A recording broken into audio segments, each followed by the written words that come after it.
The wind howled through the trees lining the riverbank, the pale moon drifting lazily behind a shroud of gray clouds.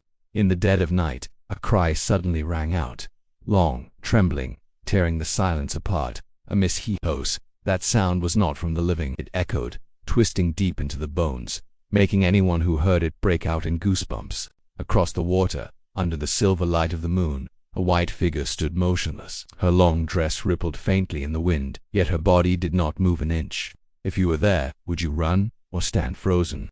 They call her La Llorona, the weeping woman of the night. But who is she?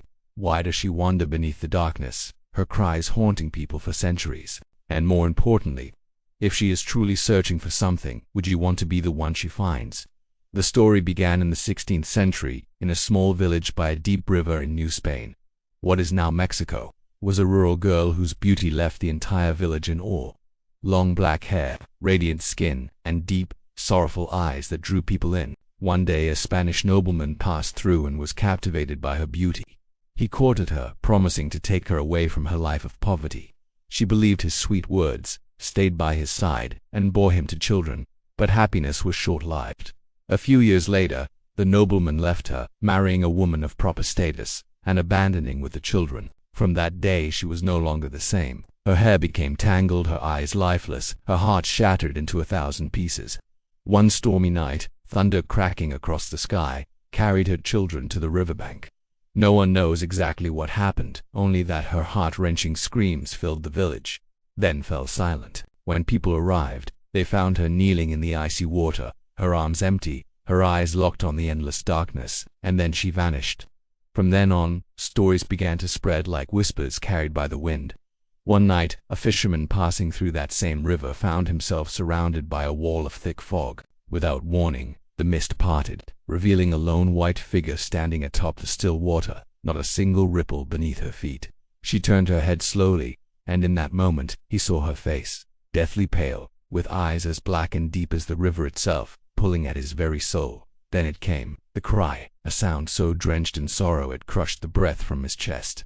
Panic seized him. He hurled away his oar and tried to escape, but the cry pursued him, closer and closer, until darkness swallowed him whole. That night gave birth to an old warning. La Llorona's cry holds a strange and merciless power. Up close, it freezes your body, your mind drowning in an icy haze. From afar, it becomes haunting, almost gentle, luring you closer, until you find yourself standing at the edge of the water, and then you vanish forever. Some say she is not only searching for her own children, but for any child foolish enough to wander near the river after dark, drawing them down to the depths, never to return. But that fisherman's tale was only the beginning. On another night, a group of drunken hunters stumbled across the fields near the river. The fog lay heavy, thick as wool, muffling every sound. Then drifting through the mist came a voice, soft, melodic, yet cold enough to make their skin crawl. They halted. One man smirked and called out, "Who's there? Come drink with us." The singing stopped. Silence. Then a low, mournful wail seeped into their bones. Slowly, the white figure emerged, her feet hovering above the ground, her arms impossibly long, stretching toward them. In the space of a heartbeat, a scream ripped through the night. And then, nothing. When the fog finally dissolved, only a trail of footprints remained, leading down to the water's edge, and ending at the pitch-black void below. And if you think La Llorona only appears in deserted places, you'd be wrong. Some claim to have heard her cries right in the heart of the city, beside an old canal. If that's true, it means she could be anywhere. No one knows if La Llorona ever found her children.